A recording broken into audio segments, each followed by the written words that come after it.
Glad you're all here. Hi, I'm Greg Postman. I'm the current chair this year of the Board of County Commissioners for Pitkin County. I want to welcome you all to this first meeting of the Airport Advisory Groups. Thank you for stepping up and for volunteering to lend your voice to this process. I want to thank you in advance for the time and effort you're all going to be putting in, you'll be dedicating to discussing the future of our airport. Since 1946, when the airfield first went into use, the airport has developed in response to a changing community needs, became Sardi Field, expanded from there. The ongoing evolution in aviation technology is part of that, driving that. It's certainly time for us to move forward once again, whatever that means. Today we find ourselves at a crossroads where we must reconsider community needs, prepare for evolving technologies, and acknowledge changes in the FAA rules and regulations under which our airport operates. We need to talk about the improvements we can make, the improvements we should make, and the changes we must make to best serve the community. Key values of our community include collaboration and public input. The commissioners are committed to hearing from and working with this broad selection of voices from the community to be sure our decisions represent the best interests of our community today and into the future. And I'm gratified to look around this room and I see people from the full spectrum of our community, and that makes me grateful and it makes me confident we're going to do the right thing here. Your community advisory groups are a key element of the Aspen-Pitkin County Airport public involvement process.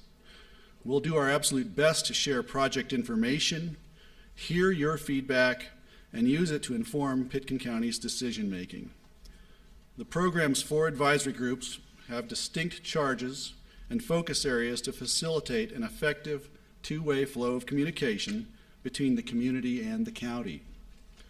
Through the important and powerful process we're beginning now, an exciting process, I might say, we will ensure that our airport's future is reflective of our community character and values. This will be our best and most optimistic effort toward a more sustainable, hopeful, and bright future for our airport, our valley, our guests, and our citizens. I want to invite John Peacock, our county manager, to come up and give you the overview, why we're here, and introduce the team we'll be working with tonight. Thank you all for being here. Okay. Thank you very much, Greg. So I'm going to start off tonight talking a little bit about the meeting purpose. Could you raise your hand in the back, make sure you can hear me? Okay, thank you very much, appreciate it. So tonight, really what we're here to do is establish the purpose, roles, and responsibilities of the different advisory groups. There may be members of the public, but generally everyone with a name tag in here and a lanyard has been assigned to one of the working groups to help us in our community conversation. We're also here to gain a common understanding of the vision efforts, history, and decision-making process that's brought us to this point. And most importantly, we're here to listen. We're here to really begin to identify the community values that's going to inform this process and inform the outcome of this process.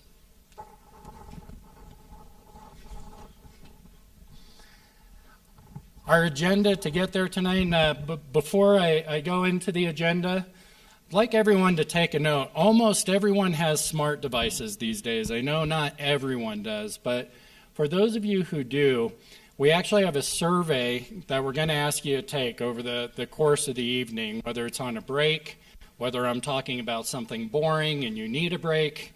It takes about 2 minutes. It's 10 questions. If you go to www.aseinput.com, it will bring you right to the survey. And it'll start to give us a sense of the priorities in the room. We're going to share the results of the completed surveys at the end of the evening. So, as far as our agenda tonight, we have a very full agenda. We want to be sure that we balance being able to provide you with enough context for why we're here and where we're going, but also hear from you. There's going to be a lot of opportunities over these next 12 months, as you'll see, for Q&A and questions and information. We're going to have some limited time for that tonight. We're going to answer what we can, but at this point in the process, we may not have all the answers for you and should not have all the answers for you. So tonight, we're in the process right now doing our welcome and introductions. We're going to go through an overview of the process. What does the next year look like? What are we asking you to do? How have we structured this conversation? We'll have a short period of time for some questions and answers. John Kinney, our airport director, and myself are going to take as many of those as we can. And after that, we'll be breaking out, and you have a handout now, but we'll be talking a little bit later on. Each committee is going to meet in a different room and go into a little bit more depth about the structure. Then we're all going to come back into this room to end the night and talk about next steps, and we'll share the results of that survey.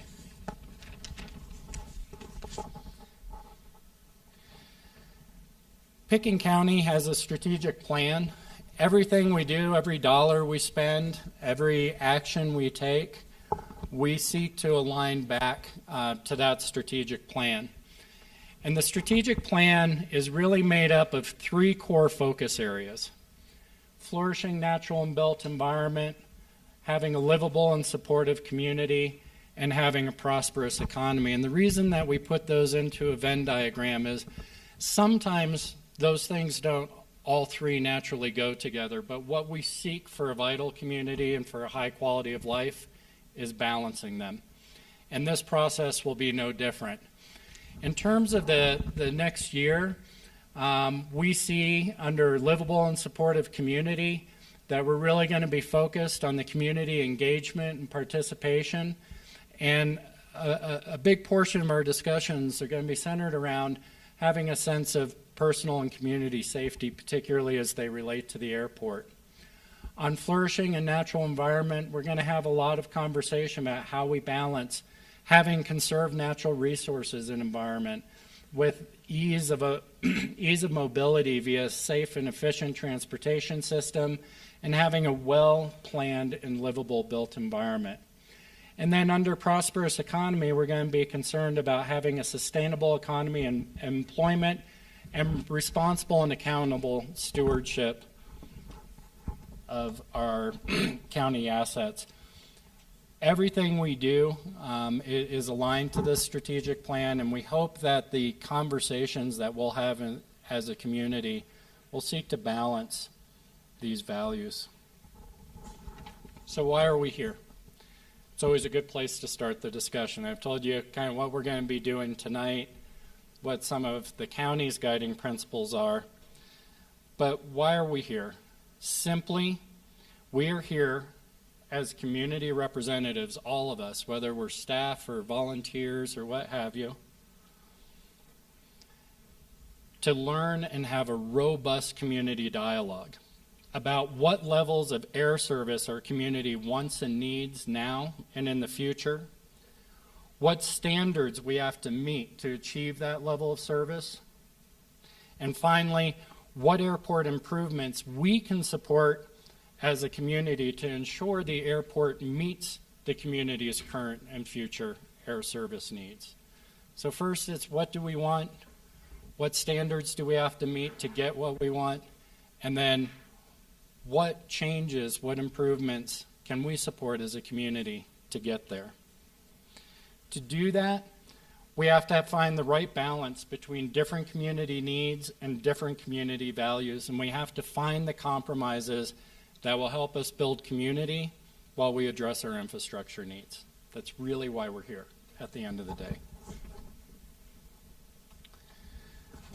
What brought us here is a longer story. As Greg mentioned, the history of the airport tells us this is not a new conversation. The airport was started back in 1946 with Walter Pitkin and John I am going to mispronounce the name, and somebody will call me out on it, Spackner. They founded the airport with a gravel runway. Over the years, consistently, changes have been made to the physical infrastructure of the airport. One, to meet the technological changes that have occurred in the aviation industry, but more importantly, to meet the air service needs and desires of our community. That is the history. In 1957, the county funded the initial construction of a paved 5,200-foot-long runway. It was 60 feet wide at the time. And that was primarily pushed by our commissioner, Thomas Sardi, hence the name of the field, Sardi Field. Through the 60s, the runway was lengthened and widened, and the current terminal was built in 1976. The terminal and airfield continued to be expanded and changed through the 80s and 90s, again in response to changes in demands from the community for air service, changes in the economy, and also changes in the air service. And as many of you in here probably remember, there was what we'd call an intensely collaborative community discussion in the late 90s and early 2000s that led to the current wingspan restrictions of 95 feet and required the initial modification of standards that we're going to be talking a lot about throughout this visioning process. At the time, back in 1998, the centerline separation between the centerline of the taxiway and the centerline of the runway was 221.5 feet. The FAA standard was 400 feet, but the FAA had granted us a modification to standard. But in 1998, up until that point, the FAA had allowed it. They rescinded their modification to standard at that time. In 1999, the FAA agreed to modify the standard to a 320-foot separation between the center line of the runway and the center line of the taxiway. And that's the separation we have today. But in order to get that separation, the county had to agree to limit the wingspan of aircraft to 95 feet. That was done in 2001. Between 2003 and 2005, the county built the airfield under the dimensions that we roughly have today. With the exception of, in 2011, the length of the runway was extended to 8,006 feet, which was a 1,000-foot extension. At that point, after the county completed the runway extension in 2011, we entered into a new airport layout plan process. And we submitted the new airport layout plan to the FAA in 2013. And that 2013 plan maintained that 320-foot separation between the center line of the runway and the center line of the taxiway. It came as a surprise to us when the FAA came back and had approved everything in the master plan except for that runway separation. It said they would no longer grant a modification to standards to Pitkin County to have a 320-foot separation and the 95-foot wingspan restriction going forward. That we needed to meet the full requirements of whatever classification of airport we were going to be. At that time, we redid the master plan. We showed an airport layout plan that does have the 400 feet center line to center line separation. We submitted that to the FAA, which also included footprints and such for terminal expansions and the amenities that would go to general aviation and commercial aviation, and the FAA accepted that. All of this led to our current efforts, our more recent efforts that many of you are familiar with, to right-size the terminal, the airside, the landside facilities to match the current and future passenger demand, design more efficient and sustainable facilities, support a higher level of customer service, and create a positive and lasting impression upon the entire community. Improve the convenience of public transportation, and to try and continue to be a good neighbor as much as we can to those who are impacted by the airport. We completed that environmental assessment document in 2018, and the FAA issued a finding of no significant impact, which really allows us to consider now how we move forward. Here's the thing about the federal process, the FAA process. It has a lot of boxes that we need to check. It's got a lot of requirements that we need to meet. It does not necessarily include the type of local conversation about what our airport should be and what our community wants the airport to be going forward. So now that we have that environmental clearance, we have the opportunity to step back and really open up this community conversation before anything is put to a final design, before a shovel is put in the ground. We are stepping back into this visioning process to check in and make sure, do we know what kind of air service our community wants and needs now and in the future? Do we know what that means in terms of the standards that we'll need to meet? And can we agree on a set of improvements that we can live with and hopefully be proud of going forward? That's what this visioning process is about, and that's really where we are today. I'd like to invite John Kinney up to talk a little bit more about why we're here. So John, come on up. But in short, the other thing that's changed since we started this process and since we've got approvals, some of the FAA requirements we're operating under have changed. And we're also seeing changes in the industry and changes in technology that have continued to evolve. So, John, thank you. John, thank you. Can you hear me okay in the back? Yeah, there we go. Okay, sorry. Well, welcome to the Pitkin County Airport visioning process, and more importantly, thank you. This is going to be a pretty heavy lift. We're going to take you behind the scenes and show you how sausage is made at an airport. It is very gray.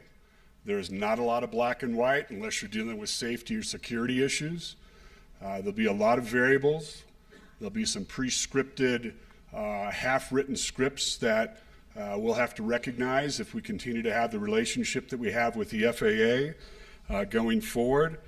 But as John said earlier, what has really been missing in this community that has an insatiable appetite for participation and really digging into the issues and really kind of framing what a critical asset such as an airport needs to be, wants to be. The environmental assessment and master plans just don't do that. They're very rigid in terms of their discussion. So the FAA, when we told them we were going to do this, they said, why? You've got the Fonzie, go. Why are you doing this to us? And so we explained to them, because we're Aspen, and this is what we do. So it's an unusual, this is my 7th airport. It's an unusual process outside of Aspen, but for Aspen this makes a lot of sense. Because we can guess all day what you want the airport to be, but you have options. But in some of those options, they're very limited. They're very limited in that you have a very constrained airport. So you must choose very wisely if you're going to expand one component. Let's say it's the de-ice pad. If you expand that, something has to shrink. You are landlocked. So there are a lot of moving pieces here that have a cascading and ripple effect. And we want to show you all those variables. We want to show you what the latitude is. We want to show you what the economics of each one of those decisions are. Because if there is, and this is up to you, if there is a desire for you folks to maintain the airport as a self-autonomous, receives no general fund monies from the county, and then we need to run it like a business, continue to run it like a business. Maybe that means you want to reduce rental cars. That's huge money for us. If we do, how do we make that up? So you push in one direction and it pushes up in another direction, even though you have a compression over here. So some pretty interesting dynamics and business models. It's quasi-government, quasi-private sector. That's why you see a lot of airports go to airport authorities. No, I'm not proposing that. It's just you lose a lot of local control. But that's why you see people, a lot of airports take that route. It's a very interesting and unique beast inside municipality government. So a few thoughts to keep in mind as you're going over the next few months, excuse me, in this process. There's an age-old adage out there that if you build a mile of roadway, drive a mile. If you build a mile of runway, go anywhere you want in the world. And that's really what you have here. You have an incredible asset that a lot of people are very, very jealous of. You have a very cool agenda in that you have robust air service, but it's not invincible. And there's a lot of communities who wish they had half the air service that Aspen has. If you look at Pittsburgh or San Jose or Colorado Springs or Chicago Midway, big markets, they were decimated when the airlines pulled out. So we need to keep in mind the trends that are also feeding this market in aviation. So here's two wild cards that just came up this week. Remember we told you the regional jet is retiring 2023. They haven't made any since 2013. Guess who's making the CRJ 700 again? United Airlines just ordered a boatload of them. So a major change, but they're calling it the CRJ 550. I'm seeing a lot of heads shake out there. You've been doing your homework, that's good. It's a different aircraft in terms of the seating configuration. It's only one airline that's taking on that particular aircraft, which is going to have a decision point for this group to take into account. You want more than one carrier. So there's a lot of variables, and including, I mean, airports, it's just not small airports like us. There's a kind of a big facility out on the West Coast, to the west of us, obviously, being the West Coast. They just sunk $1.7 billion into a terminal building to have all the A380s come to that airport. Whoops. Just announced they're discontinuing the A380 program. So there are a lot of variables that are changing in this industry, and we have to take a look at that to make sure that we're staying on top of that, and we don't have vulnerabilities, and you really are at a cool juncture. I mean, you are making decisions here for the next 20 to 30 years, 30 to 40 years. What are the airplanes going to be like at that period of time? So it really is a monumental moment that you're being a participant in, which is just, I think, terribly exciting.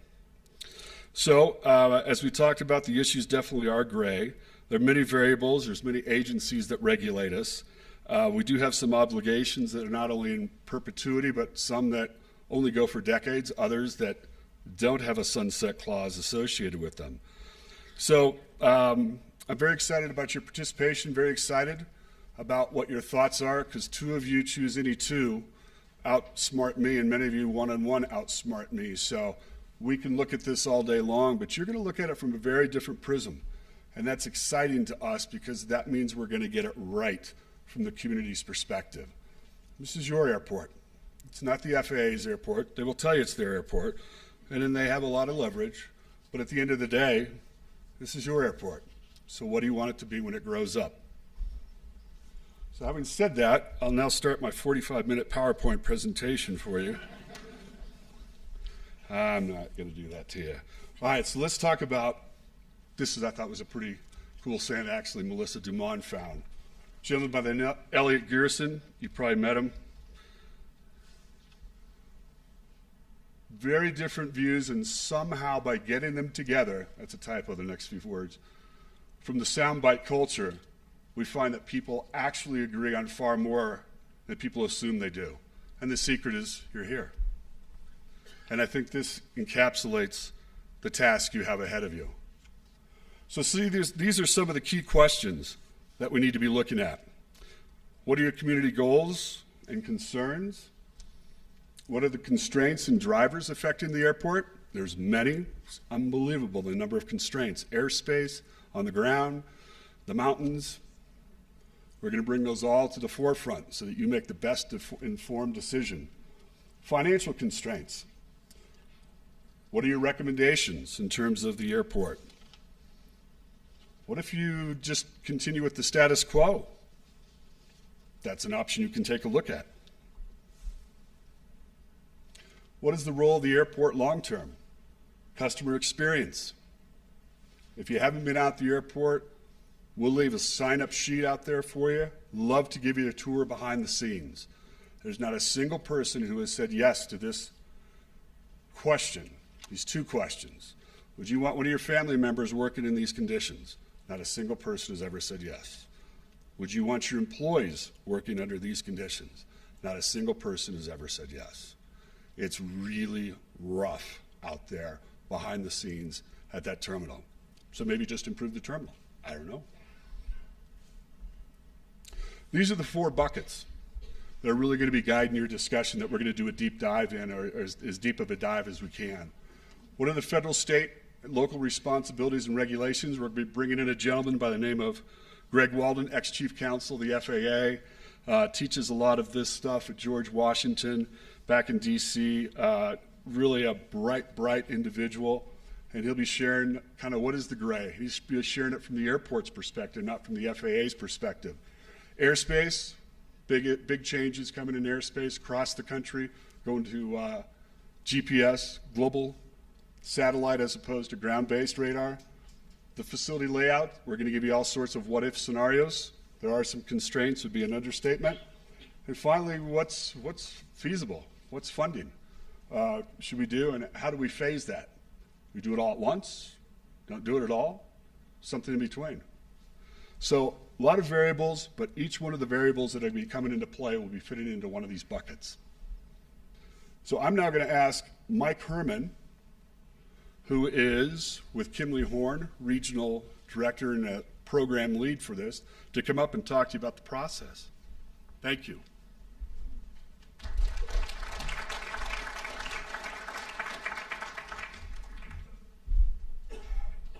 Well, again, thank you. I'm Mike Herman with Kimley Horn, and as John said, we're the program manager through this process, and our team is helping to facilitate the overall process. Hope if I hit the right button there. There we go. So you've been going through a process for a number of years. The environmental process has certainly been a public process. There's been public meetings. There's been a lot of input. But as both of the Johns mentioned, that's a very dictated process. And while there's a lot of information out there, it's now time to make decisions that fit this community. So the board has decided to create essentially this process and these groups to come up with solid recommendations and come up with a vision for this airport that fits within the unique area that is Pitkin County. And so the issue-focused working groups that many of you are a part of have been identified to look at the airport from the perspective of community character, the overall airport experience, technical, more the facilities, and we'll talk about that in a minute, and then focus groups.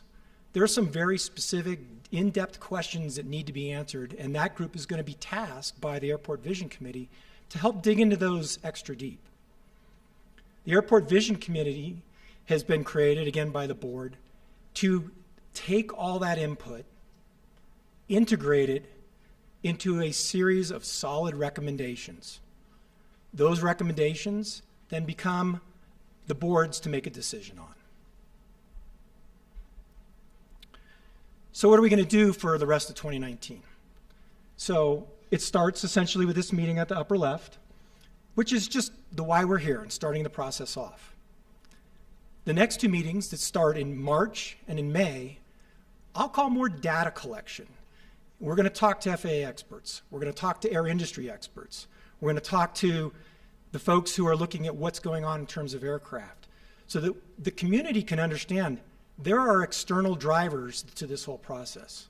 It needs to be uniquely this county's, but there are people making airplanes across the globe. There are people dealing, the airlines are certainly global companies, and we need to understand what their ideas are and what those trends are for them, because they're important in making a good decision. Then we get into summer. So I'm over here now. We start to go through a brainstorming process. And that's going to be based on that input, based on the constraints, based on the unique parameters that you understand as part of this community. What are the real options that can serve the community well for the next 30 years? And then the next two meetings is really a refinement of that. We'll continue to provide information. There will be certainly some financial analysis that's done because it's usually important to understand what that means in terms of cost. But the idea is to get to fall and have the Vision Committee be able to make a solid set of recommendations that the Board of County Commissioners can act on in December. So the groups, you each know, I think, what groups you're assigned to. I'm just going to really quickly go over this, and we're going to go through breakout sessions, and we're going to give a lot more meat to essentially what each of these groups is doing. But it starts with the Airport Vision Committee. And again, that group is intended to provide overall guidance and integrate the input of the community to come up with a set of recommendations that the board can fully understand as a vision for the airport. That's going to come from the working groups. And they're focused on three key areas: community character, which is how does this airport need to fit in with the Aspen area? Technical work group, which is focused more on the facilities. Both Johns talked about an airport layout plan and talking about the trade-offs of that. A group that's focused on the airport experience. What does it mean? What do we want in this community to be going through the airport? So much more, think of the terminals, the people who day in and day out have to pick folks up, use the terminal and use the facilities in order to make their transportation needs. And then the focus group's a very important group. Not a specific tasking. That's going to come out of that Airport Vision Committee. We're going to use that group in order to test some things. That group is going to be asked to dive deep into specific technical questions and get smart on those, and we'll be providing the input to that. It's sort of the flex group and gives an opportunity to make sure that we don't let any questions just get covered at the very superficial level. So now we're going to move to Q&A. That's the process essentially through this year, and we're not ready or going to be designing anything until we understand what the vision is. But the first step of this is a number of questions that need to be asked. So I'm going to try to facilitate the beginning of this. We've gotten several questions as just a number of you from the very beginning. And so I'm going to ask the Johns to actually field the questions, but I'll read the first three. And then we're going to go to an open mic session. And there's going to be a couple people with microphones. We're going to ask you to raise your hands, and John will go through that process. We are going to end right at 5:45 and take a 15-minute break, and then we'll go to the breakout rooms from that process. So it's a kind of a hard stop on that. I would also like to highlight down at the bottom that email, info@asevision.com. We don't think we're going to get even close to all the questions that are in this room tonight. We do encourage you to send an email to that email address. Those, now they will go and they will be compiled, and they will not be forgotten because that'll be in a list, and we'll be able to get through those questions through the course of this process. So important one, because I don't think we're going to get to every single question that I'm guessing will come out of the room tonight. Okay? So with that, I'm going to start with question number one. John's ready? Sure. Why is the vision process needed, and how is it different? Yeah, Mike, I suspect we've answered this one at this point.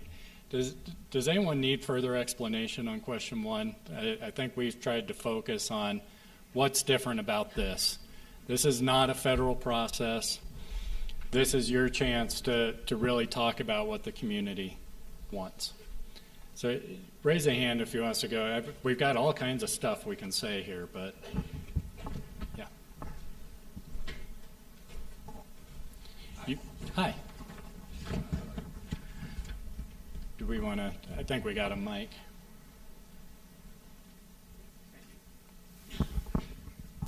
Thank you. I'm Wayne Etheridge. I'm a former county commissioner, still in recovery, by the way. About 25 years ago, I was a member of the Board of County Commissioners when a similar process started. I will eventually get to a question, so bear with me. At that time, the sky was falling, the BAE aircraft was going away. the FAA was asking for a 24/7 operation at the airport, and there was a strong confirmation bias at the staff level at Pitkin County, certainly at the BOCC level, and there was, fortunately, some community pushback. And I want to thank the BOCC, see one member back here, for starting this process. It's a hopefully much more civil process than what we went through.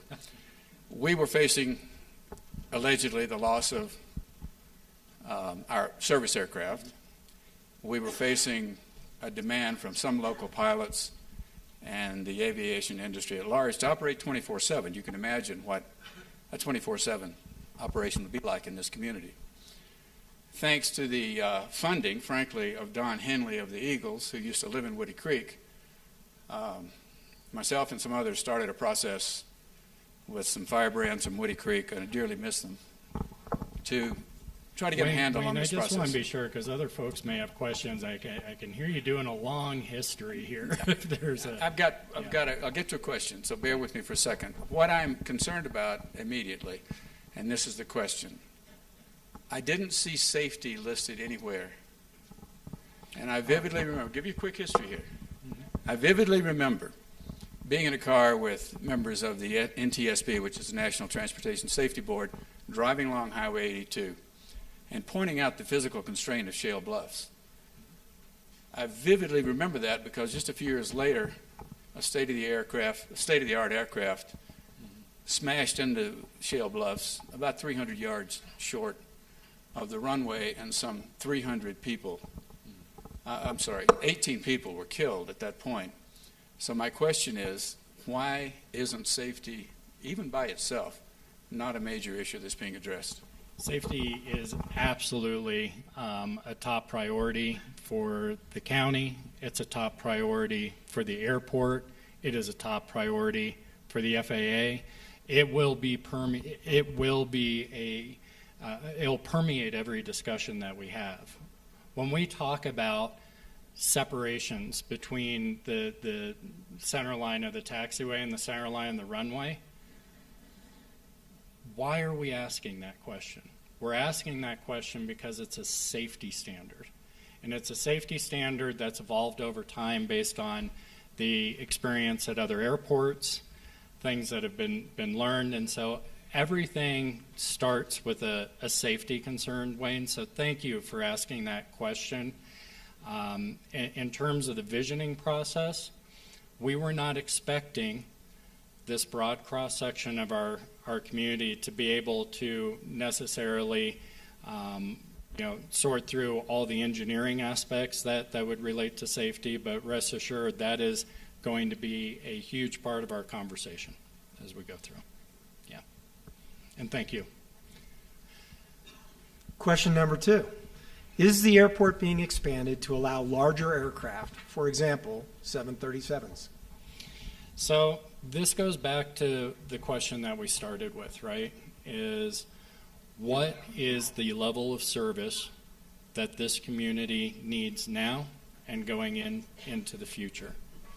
What standards do we have to meet, and what does that mean for our physical improvements? We don't have any more land at the airport. We are very, very physically constrained. There is not more land to acquire, northeast, south, or west of the airport at this point. So really what we're doing, we are not expanding the airport, but we are making decisions as a community about what infrastructure will get developed and what will that infrastructure serve.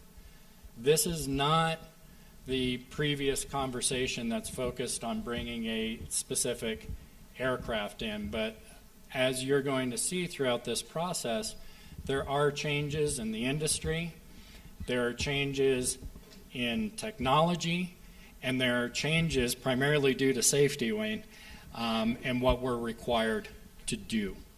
And that's why we're here now, is to balance those. So we're not focused on an aircraft. We're focused on what level of service does this community need, what standards are we going to need to meet to get there, and what can we develop? John, do you want to come up on any of these? We're going to go back and forth here if you want to, if I'm missing anything. John actually has more technical knowledge. I just grabbed the mic and walked up on stage. He probably gets this next one. Okay, good. So the third frequently asked question that we've heard a lot is, what is the FAA's role in this entire process? So we're essentially, how much local control does the county have? John? Thanks, Mike. So the Federal Aviation Administration, who is the foremost overseer of safety, design of airports, standards, airspace, their really control is to make the airport a national asset. So it doesn't matter whether you go to any airport on the East Coast, the West Coast, north, south of us, all the airports are standardized in terms of their design, how they're laid out. So they're very much an oversight or a quality control, homogeneous design that they're looking for to maximize safety. Their mission is to move as much traffic as they can, but only as safely as possible. So it's almost a dichotomy. They'll back one off to enhance the other, but safety is always first and foremost. When it comes to airports, they have grant assurances. So if you go to the FAA.gov and want to see what the grant assurances are that dictates how we operate, maintain, or develop or plan that airport, you'll see under grant assurances, October of 2014, those are the most recent. And there's a variety of grant assurances that we must comply with every time we take a grant. If you take another grant last week, then it resets the clock for 20 more years. And some folks have said, well, can you break that cycle? And that's something we're going to dig into on the March 20th meeting, because that's been a question that the community has asked a lot of. So they are a major partner with you, but they also understand if you've been to one airport, you've only seen one airport. They're very, very, very different. And so the local latitude has to be afforded so that you can develop, plan, and operate your airport. The FAA, the NTSB, and everyone else involved did approve the curfew that is very unique to this airport. So they do make exceptions. That will stay in time. It is grandfathered in. But if we try to tweak it, increase it, or decrease it, it goes away in its entirety. So that is something that is very much in place, where the FAA does recognize there are some local conditions. They don't grant those anymore. Since about in the mid-1980s, those have been not approved. So that's the relationship with the FAA. But if I did not answer a specific aspect of that question, let me know. Well, I would just add that Pitkin County is the owner of the airport. And so ultimately, any projects that are sponsored at the airport, any project that moves forward at the airport has to be approved by the Board of County Commissioners. The FAA does not own this airport, but they do have significant regulatory authority when we decide to do something at the airport. So it's important to note that the board really is the final decision maker in terms of what happens and what projects move forward. The forming of these committees, having you here in this room, and I'm just so impressed by both the quality and breadth of people in this room right now who are willing to engage in this conversation, so thank you. But really, this process is designed to convene a community collaboration to help inform the board in that decision-making process. You're going to hear, as we move forward, as John said, we're going to be bringing some experts in. They're going to talk about that regulatory environment. They're going to talk about those standards. But the decision really still lies with the county as to whether anything moves forward or not.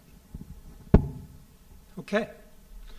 So those are the most common questions that we've heard as we started this process. We're now going to open it up to, again, open mic questions. So Miles is on that side, and Melissa is on this side with a microphone. I'd ask you to raise your hand, and I'll recognize you, and we'll start try to get as many as we can. I saw you first, sorry, about right there in black.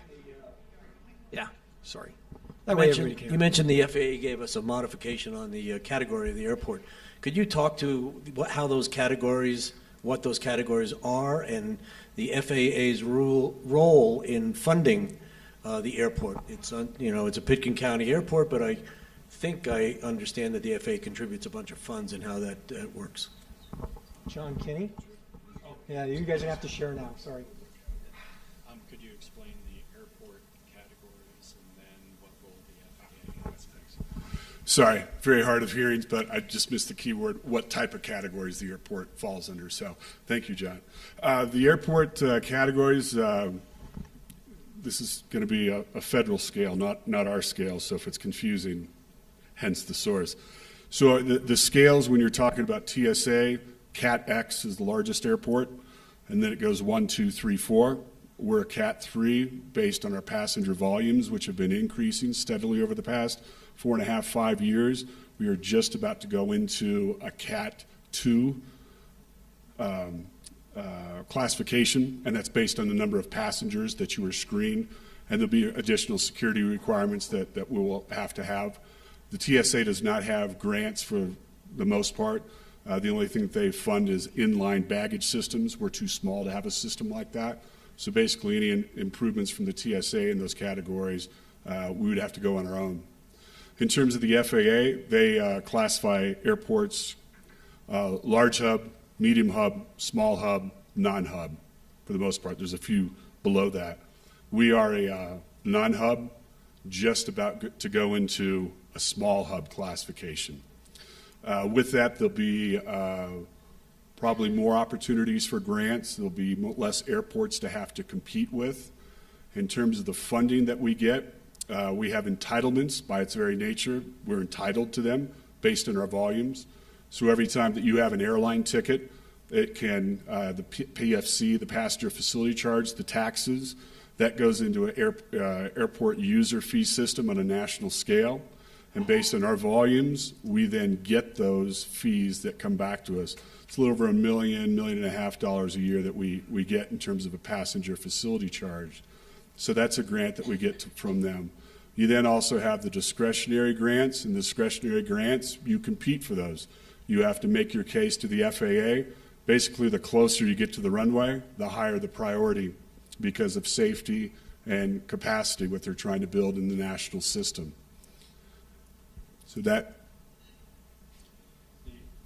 I think the other thing that I would add is there are the design categories have the different dimensional requirements, and that's what the FAA holds grant assurances to, which I think was part of your question. Every time that we accept a grant from the FAA, we are making certain assurances to the FAA about how the facility can and will be used in the future. And the good news for you guys is that we don't have enough expertise right now to spend an hour or two talking about that off the top of our heads.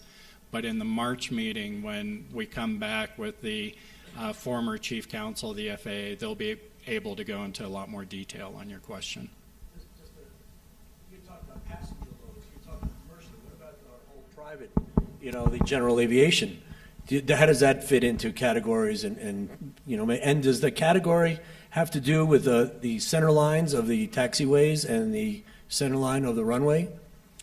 Yes, so first part of your general aviation questions, so there's really two categories in there. There's they call them Part 91, that's after the regulation that is governed by them by the FAA. That's not commercial operation. But if you're a Part 135 charter operator, those count towards our enplanements. So as those increase, that also puts us into a different category in terms of enplanements. And those are primarily run out of the fixed base operator, Atlantic Aviation. They are not run out of the terminal building. In terms of the separation between the runways and taxiways, that's based on your wingspan and also the approach speed of the aircraft. Does a different category airport have to do with the wingspans also, or the separation? Right. Yeah, right. So those are actually, it's synonymous with category, but they call them groups. So just group 1 through 6. The current fleet that's flying into the airport is group 2, so it goes up to 79 feet. That's the maximum wingspan. The CRJ is at 76 feet today. So it fits into group 2. We're really kind of group 2.5 based on that timeline that John Peacock was showing earlier, where they did the negotiated 320-foot separation between the runway center line and the taxiway center line. The FAA wants to see us, so it's basically group 3 light or group 2.5, if you will. They want to see us either stay at group 2 or go to group 3. If we go to group 3, you have to go up to from greater than 79 up to 118-foot wingspan aircraft. Because up until last week, all regional jets that were being produced had a wingspan greater than 95 feet. And that's the negotiated group 2.5, if you will, that we have at the airport. So right now it's a maximum of a 95-foot wingspan.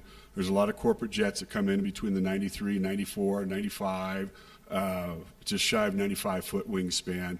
But the commercial operations right now, just by the design of the aircraft that they're using, is 76 feet. The Q400, because I know there's a lot of pilots out there I see in the audience, the Q400 had a much larger wingspan, but it was still under the 95-foot maximum wing.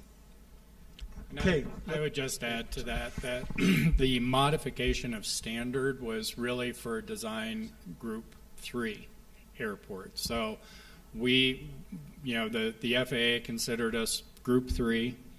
They gave us a modification of standard from those standards that allows us to operate the up to 95-foot wingspan, 100,000 pound, is it landing weight? Landing weight. And so that's really the question. The FAA is not doing the modification to standards so much anymore, largely because of the issue that Wayne raised right at the beginning, which is from a safety standards perspective, they want you to be meeting the standards in whatever design category, and that's what's really driving the discussion right now. Okay, I'm going to go to this side of the room. Miles, blue shirt right here in the front. Hi, my name is Jeff Bay. I'm with the hotel industry in town. You mentioned that this process is somewhat unique to Aspen, but I can't help but thinking that this process must have been taking place in another community. And could we look to any other communities as a success of this process or benchmarks that would help us be more efficient, or certainly identify maybe mistakes or pitfalls that came out of it to make this more successful? Mike, I'm wondering if you've seen more of these types of projects around the country. You might be better able to answer that one. Well, this process has been formulated based on that experience that we've had across the country, but it's unique to Pitkin County. It's come through an understanding with county staff and looking at the history to make sure that this makes sense relative to what's going on in this community. No matter what, the environmental process gives you essentially a clearance. Coming up with the actual projects to move forward is still unique to each community. And this process is intended to come up with what's the right vision for Pitkin County. So yes, we are learning. We're using the lessons learned of having gone through this to create essentially that framework, the roadmap, you called it flight plan today. It was a missed opportunity. But to make sure that is right for Pitkin County to come up with the right answer for this unique community. And I asked the same question because I was new to airports when I came in. And in fact, I think the physical location of our airport, whether it be the altitude, the physical constraints of the land, the proximity to population, the mountains, this is a pretty unique planning opportunity. Next question, I guess I'll go back to this side. Pick one, Rich. Right there. My name is Tom Dunton. I live in Meadowood, so we have an interest as far as the community and location is concerned. The question I have is, are similar conversations going on with respect to Rifle and Eagle? Are they developing a vision? And should we understand and work with them as we look at our service requirements, as we look at our options, and take into account what the possibilities are there to possibly have some of our service requirements serviced out of Eagle or Rifle? I know there's a lot of questions involving transportation to us from Rifle or from Eagle, but there's a couple of big airports there. They don't have the same physical requirements we have. They don't have the constraints we have. So I'd like to know, are we talking to them? Are we listening to them? And is it possible some of the options that we have or we're looking at could be thought of in terms of what's going on there? So I think there's always opportunity for further conversation, but the answer is yes. I have been in touch with my peers in both organizations, particularly Garfield County, because the Rifle Airport, in terms of proximity, would probably be the one most likely to be an alternative. At this point, Garfield County is not interested in planning or considering expansion for commercial service. Their intention right now is to stay strictly general aviation airport, and John and I are going to be going down to have further conversations about their plans and understand those in a little bit more detail in the near future. But we did open the conversation that came up in a previous conversation, I think at a caucus meeting, and so we did open up the dialogue. So right now I do not see that type of commercial expansion happening. Eagle County already meets those standards and has the commercial service, and so the real question that we'll be addressing as part of this process is how important is it for us to maintain a similar level or protect the commercial service that's available into Aspen for our community, for our visitors, for our economic vitality. That's part of what we're going to be trying to answer with the group as we go through this, and that will help answer if and what should be further developed at our airport. Right side. Miles, right here in the front in gray.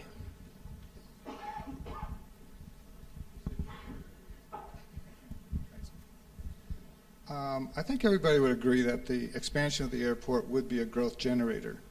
Are there any studies done that would tabulate or project what a regional airport transforming into a hub airport would be, the growth in numbers of deplanements? So, Tom, I don't think everyone would agree that the airport in and of itself is a growth generator. It is infrastructure that is certainly responding to growth that is occurring in demand. I've kind of wrestled with this, and I think it's one that a conversation that I hope we'll be able to have as a community over the next year. I oftentimes joke that, well, if we built our airport in Kiowa County, it is not going to have growth in emplanements. You know, that there's other reasons that there's a broader conversation about what might be driving the demand for this infrastructure.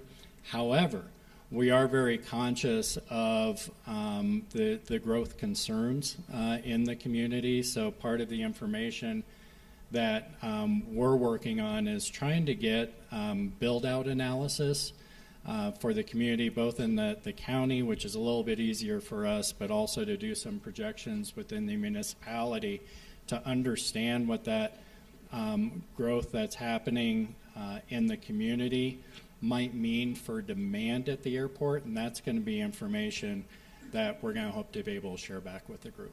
Well, are there any studies that have been done from an airport standpoint if it went from a regional to a hub airport? So the regional to the hub is actually driven by the number of emplanements. So that it's once you reach a certain tipping point, it's not a decision that we make to say that we're a hub or not. It's really based on the number of emplanements that are happening. Correct. Does that make? Correct. But are there studies that indicate how many more people show up at the airport?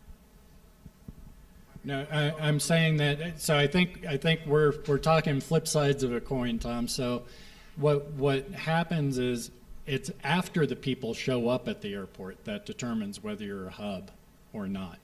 It's the number of employments that you're actually experiencing. It's not us making a designation that we're going to be a small hub and then expect growth. Does that make sense?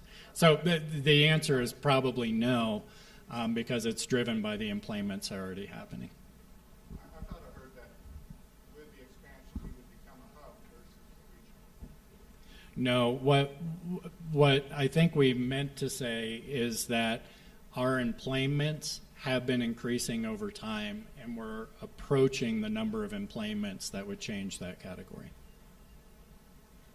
Let's go to the back, just because I want to keep picking from the front.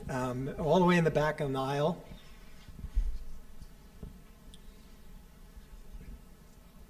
There we go. Hi, I'm Tim Mooney. I was appointed by the Pitkin County Commissioners to be on the EPA study group, and so an observation from that was a question that I'd like to put on the floor. I think there should be a differentiation between people who are getting paid to be here or represent a specific industry that could profit from the results of this vision study versus general citizens who are coming in who want to voice their community opinion. And I think that there might be a conflict of interest with some people who are here being paid to represent an agenda. And I'd like to put that on the floor. So, and, Tim? and I have a couple other things. If I could address that first one. Well, let me get through my because I thoughts can't remember too many things, but if you can remember it, I want to address the first. Here, let me just finish. So in that environmental study group, it became very difficult because of the moderator and the competition for time between the people who were representing rent-a-car companies or hotel companies, that the debate was erased, and you couldn't ask questions and debate questions. It got down to that after the presentation was over, then you had to consider your questions and put them out. And that was eliminated, and then you had to put your questions in writing. And then we didn't get answers back to those questions. And sometimes we would come back to the next meeting and say our questions aren't being answered. So I think there should be a process that states how questions are presented and how the answers are delivered. Because we basically got stonewalled on a lot of things that were serious questions to us.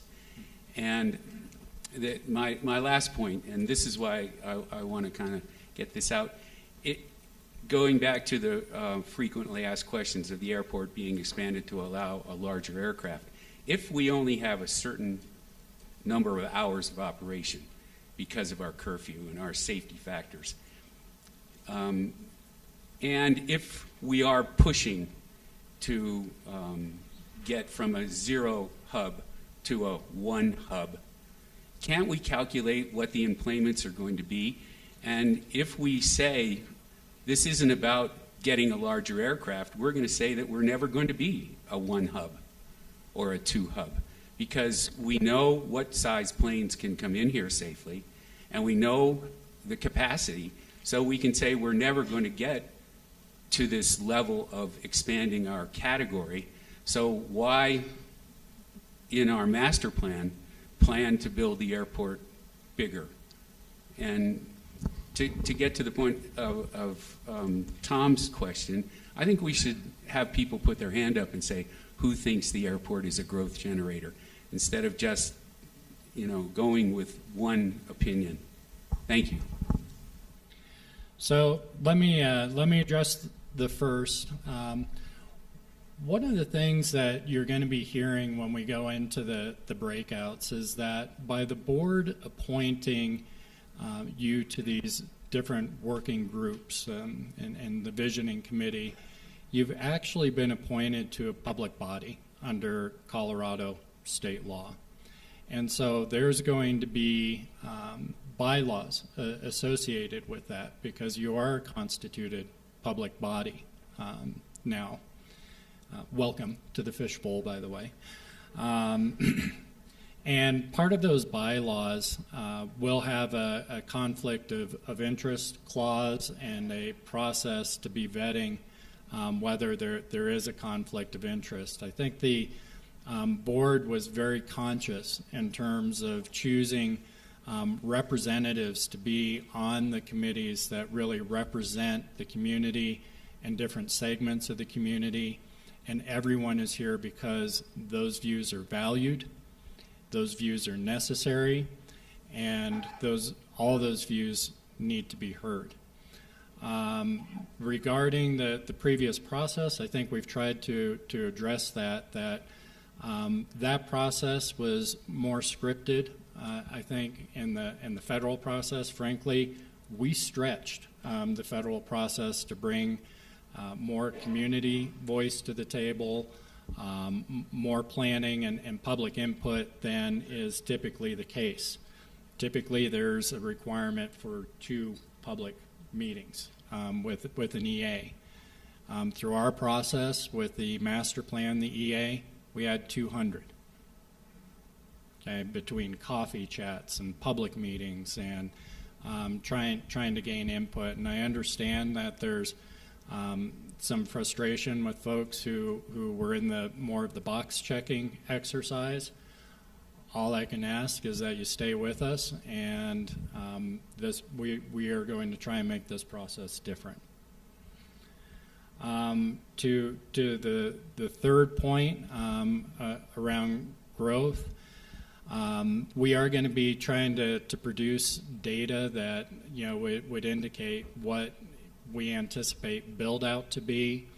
What does that mean for growth? And then what do we think that means for future airport employment? So we're going to be presenting that information at a future meeting. We can all offer opinions.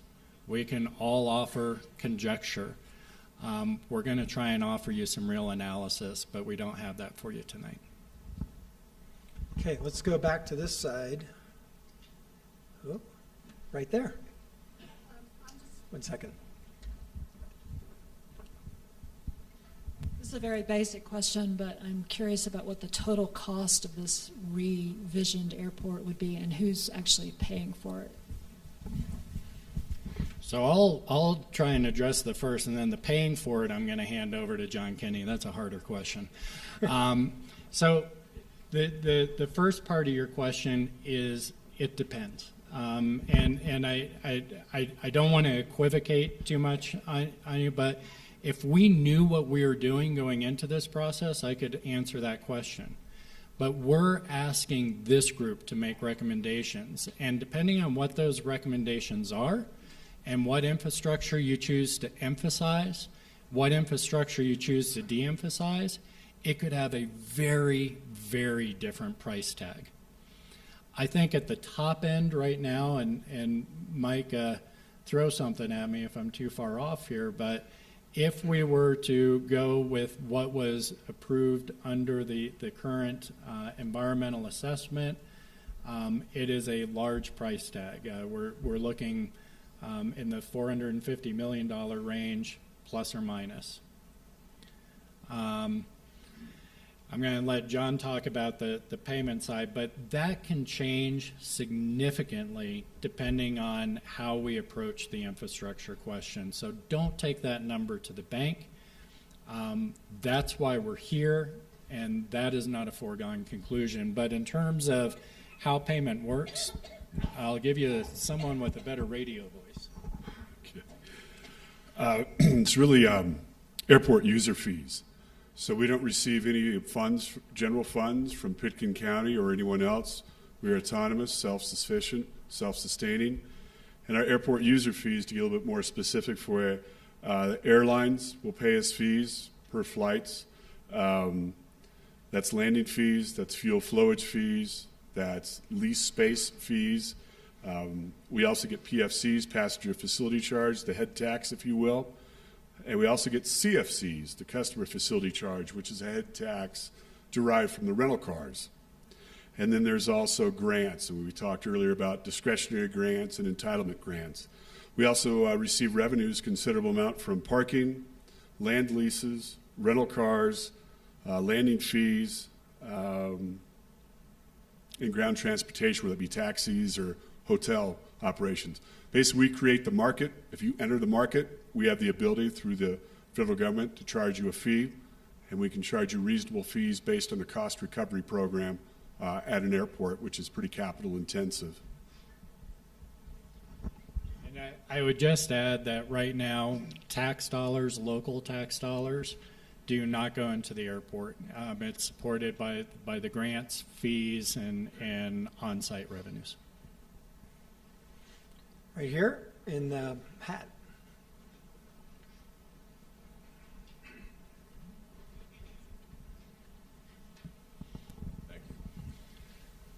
My name is Barry Vaughn. Simply, this process here, what's the budget for it, and who's paying for it with what funds? Just curious. This process is grant eligible in terms of our program management. We're still in negotiations with the FAA as to what extent they're going to participate in this process, because they believe that this is above and beyond. So we're still negotiating that. Whether they participate in part, then it will be a discretionary grant. If they do not participate, then it will be coming from the Airport Enterprise Fund. The budget to date is about $1.5 million for year one for this community outreach program. And it's being funded, as I said, Airport Enterprise Fund. Over on this side again.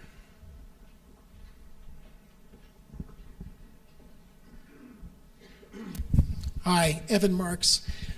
Going back to costs and revenues, if you evenly divide the budget, let's say $400 million, it's half for improvements to the runway, taxiway, the airport facility, and the other half to the terminal.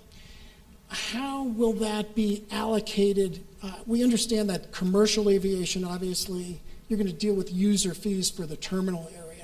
But with respect to general aviation versus commercial aviation, where general aviation probably has a 2-to-1 utilization of the tarmac, will the fees coming from general aviation basically outpace what's going to be charged to the commercial airliners and ultimately the consumers that are coming in, other than individual residents to Aspen? So I'm going to let John answer the question a little bit, but I also want to just take note. Some of the questions, like this one, is probably 3 or 4 steps down from where we are right now with the vision. And we are going to be bringing folks to the table in future meetings that, depending on what the mix of infrastructure is and then what revenue can be generated on it. You know, as you've correctly pointed out, it's going to be a different mix if you develop more on the general aviation side versus the commercial side. And so as alternatives are developed, we're going to be financially modeling that for you, because frankly, it's not just about what we want to do, but what we can do needs to inform what we want to do. So we're going to be bringing that information to you. John, I don't know if at this point you can add any more specificity. So more to come. Right here.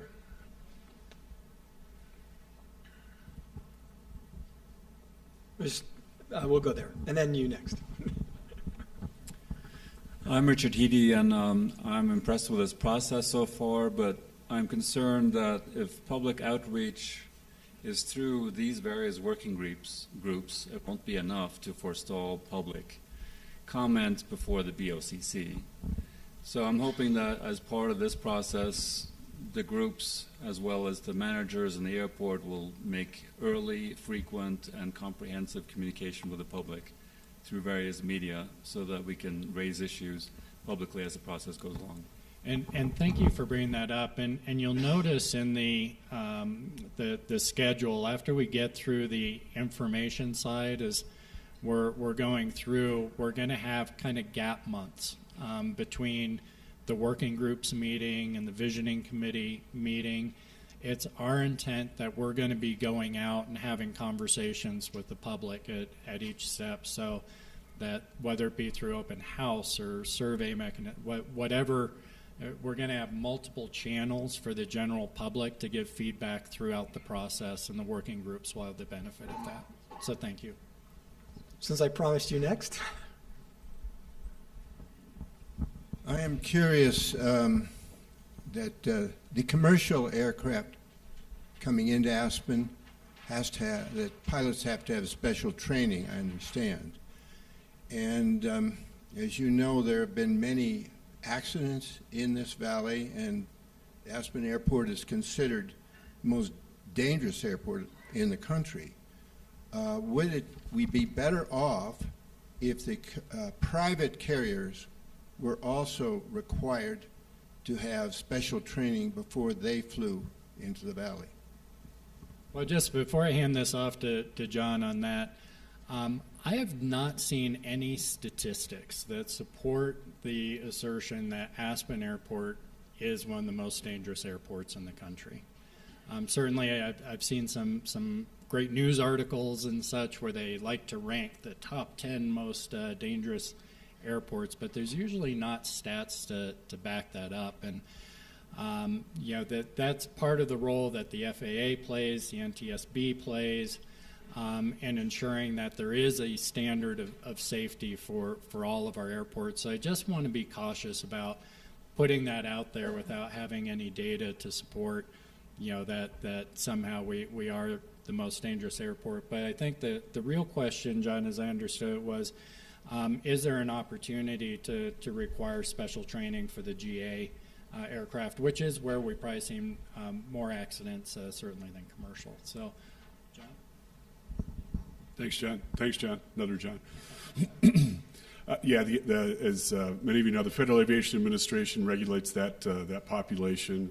I'll tie the first question that we had about aviation safety back to yours, John, and that is that all these improvements were circulated throughout all the different disciplines sections within the FAA. So air traffic control took a look at the Shale Bluffs, took a look at that in relationship to today's alignment, to the future proposed alignment that was studied in the environmental assessment. They also understand the special certificate required to fly into if you're a commercial pilot operating an airline aircraft. And right now, the majority of corporate aviation, in fact, I'm not sure if any corporate aviation, if you, Andrew and some others would know better than I out there, I don't think there's any corporate aviation aircraft that fly into here after night, after darkness.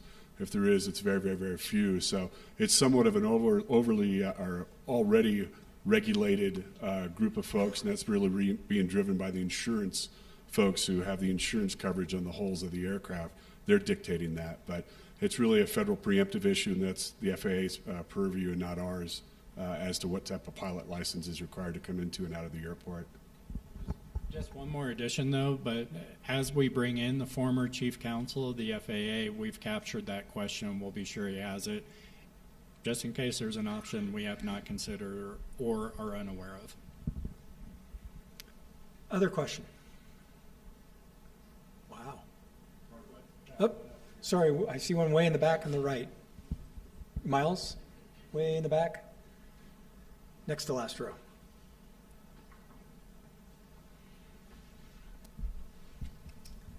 Hi, I'm Phil Holstein. I have a question about the uniqueness of the Aspen situation, the Aspen Airport. As we all know, we have a single runway. We land and take off head to head. We live in a high mountain valley at 8,000 feet. which impacts the air pollution and noise and other impacts of aircraft much more severely than something out on the plains.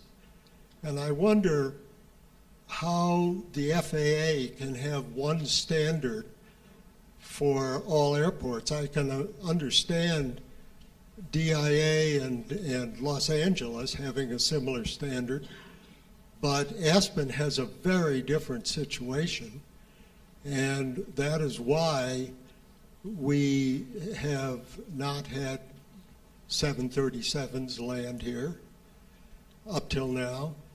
If the goal is to have direct flights from New York and Miami and to expand this airport into a true hub, I think that we could have problems that will change this valley forever and will affect all of the people that live here. And I'm just wondering if the FAA will recognize the uniqueness of our situation. I certainly cannot answer for the FAA, but I would look forward to, at our next session, Phil, having the former chief counsel of the FAA try and address how the FAA looks at standardization across the national air system and airspace versus paying attention to the unique local aspects.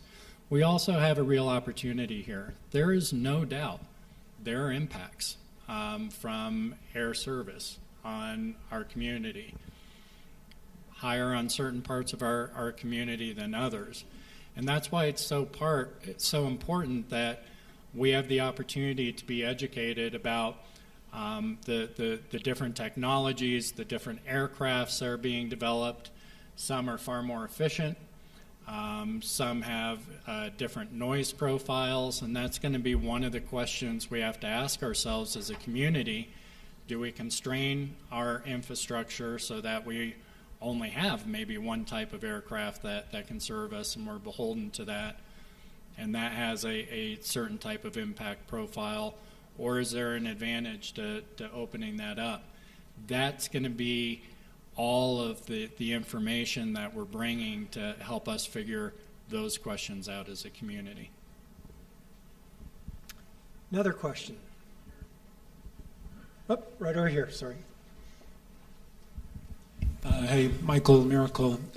John Peacock, you mentioned that we're a public body, this is a public process, which will no doubt mean that there's going to be some newspaper reporting around this, and I think as we've heard in the room already, assertions get made as if they are certainties and facts that aren't necessarily facts. And I'm wondering if, as part of the process, if the county, through its communication, has any intention to correct misstatements that they see in the paper and just consistently make sure that we're having a fact-based conversation, even if that means we're leaning on the newspapers to run corrections when they get things wrong. Yeah, you never want to get into a fight with folks that buy ink by the barrel, Michael. But but at the end of the day, this effort is really about getting as much of the correct information out as we can through as many multiple channels as we can. All of our educational, presentations that we're going to be doing, including tonight, by the way, I should have mentioned that up front, we are being recorded. And we're being recorded as part of our transparency, but also to be able to make this available to the public. So all of our sessions will be publicly available. Certainly if we see gross kind of either misstatements of the conversations that we're having, and or inaccuracies being reported, we will make every effort to correct that. I'm pretty happy that generally our press is really making every effort that they can to be as accurate as possible. We're going to make sure that they have the information so they have the opportunity to do that job.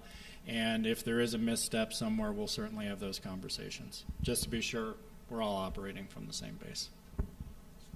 Okay, there's maybe two more questions, and then we'll break into the groups.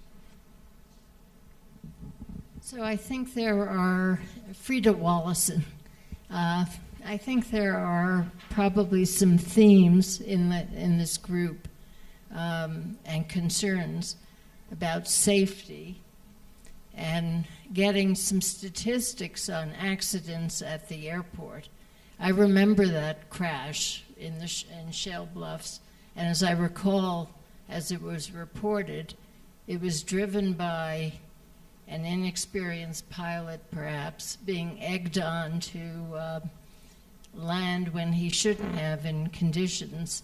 It was a group of people related to each other for a birthday party, and they absolutely wanted to get into Aspen. So I think getting some statistics about safety and about accidents at the airport and how we measure up against other airports would be important. The other thing, there was an article a couple of days ago about noise levels, and I think that pertained particularly to general aviation. And the article noted that noise levels on general aviation, if I recall, are typically higher than commercial aviation. Maybe, is that correct, John? Yes. So I think some information about noise levels and what studies have been done in that area would be very helpful to all of us. Thank you. Excellent. We've captured that. Thank you. Okay, maybe two more questions. I want to make sure we have enough time for breakouts and for everybody to take the survey, but they're on this side. Miles. Actually, the woman in the back was first. Hi, my name is Toni Kronberg, and a question that I've heard quite frequently when the discussion about safety comes up is how is our community prepared to deal with an airplane crash of a 737? So far as our emergency response goes, do we have enough ambulances, beds? How are we going to transport people? So if that could be part of the analysis, I think that would be a reassuring piece to the community. Okay. Thank you, Toni. And again, we're maybe presupposing, but we can definitely include that information for whatever the fleet mix wants to be. Since you're here, Rich, we'll go to this woman right here, and then you. I won't. But you're probably the last one.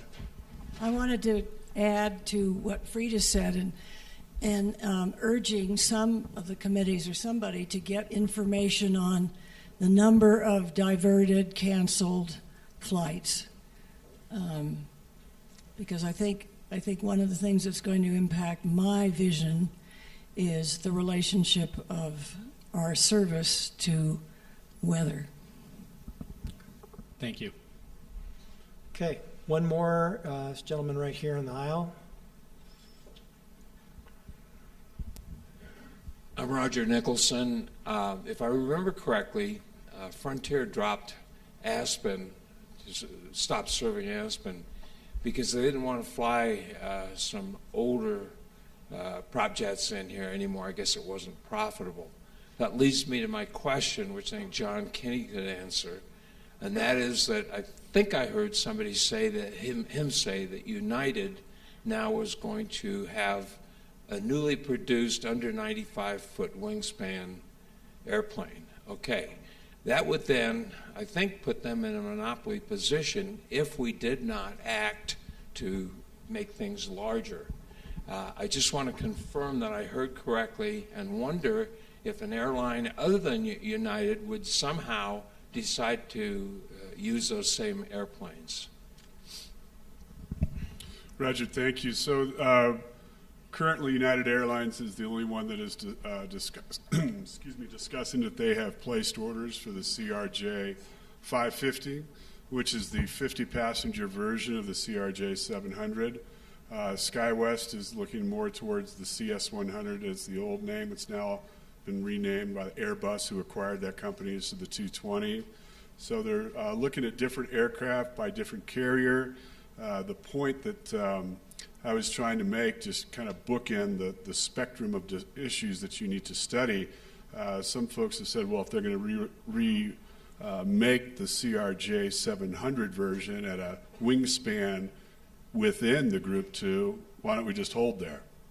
And the point being made is, if that's the only carrier that is flying that aircraft, that is something you should study in its totality, because it could lead to a lack of competition. So, again, one of those gray answers, but we are going to be bringing in subject matter experts to talk to you from the aircraft manufacturers as well as the airlines or airline representation from the industry, and they can really kind of give you a thumbnail sketch of what it's looking like out there in the future, so you can take all these variables into account. Okay.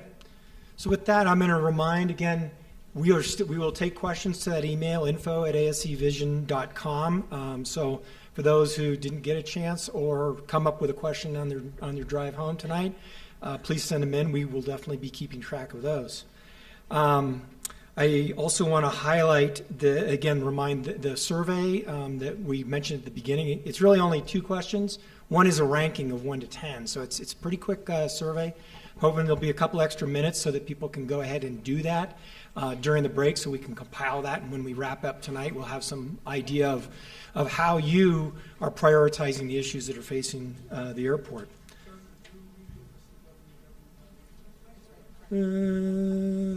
Oh, yeah. I'm sorry. She did this. She knew you were going to ask that question. www.aseinput.com. And I don't think it needs to be capped ASE, does it? It's like any other URL. Okay?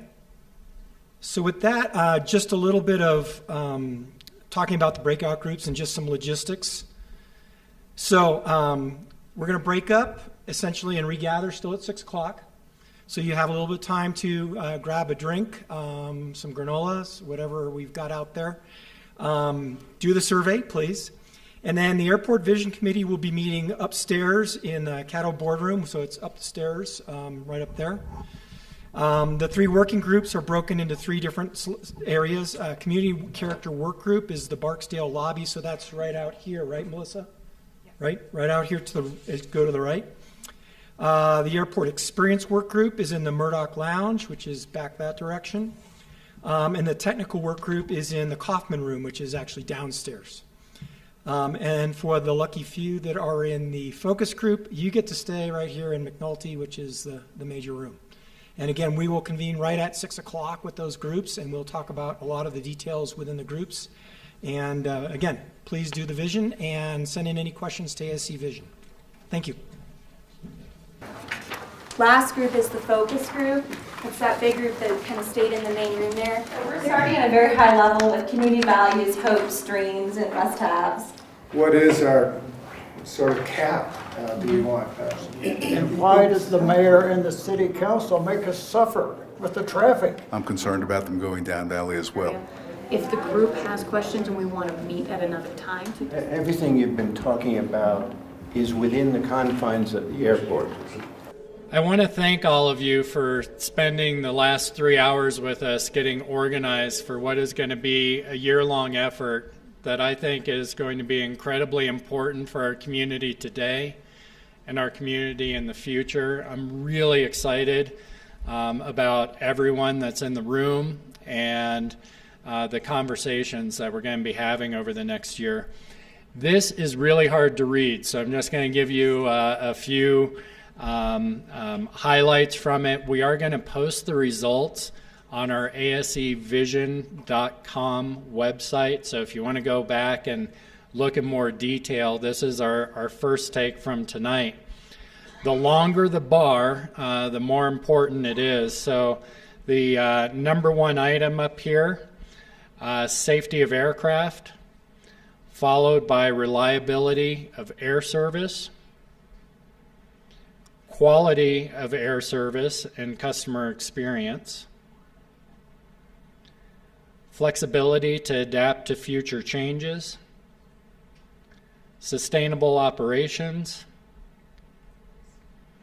noise and air quality impacts up here, And then you have more nonstop destinations and financial self-sufficiency and fallen towards the bottom.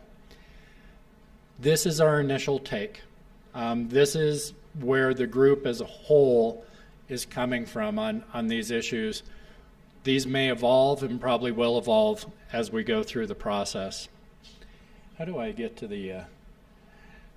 It's the problem with having a manager up here. I actually do not know how to switch to the slide, but right here, I'll let you do that. So with that, can you guys hear me if I don't use the mic? Raise your hand in the back.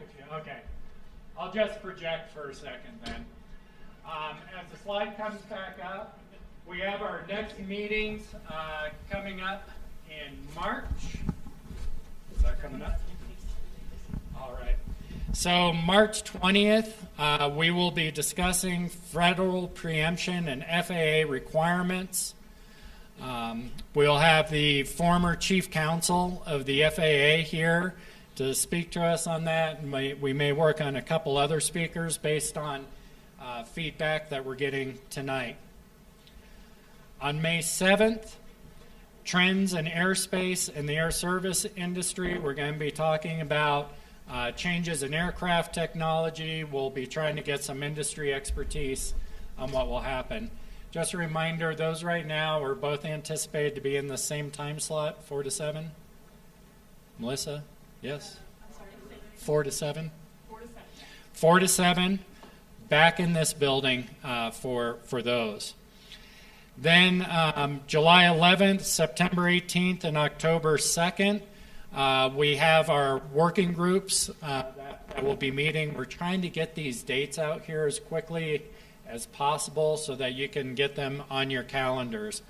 The Visioning Committee will be meeting after a week to 2 weeks after the working group meetings. Those are going to be set up. So it's really, really important to the greatest degree possible that you can have consistent participation, particularly as we're building the data and having the discussions about the vision, that we get your participation. With that, I want to thank you very, very much for spending this time with us tonight. I want to thank you in advance for the time that you will be spending with us over the next year. The challenging conversations that I think are going to mean so much to our community today and in the future. Thank you. You were all selected to be here, and we appreciate it. It's one question, then I want to let people go.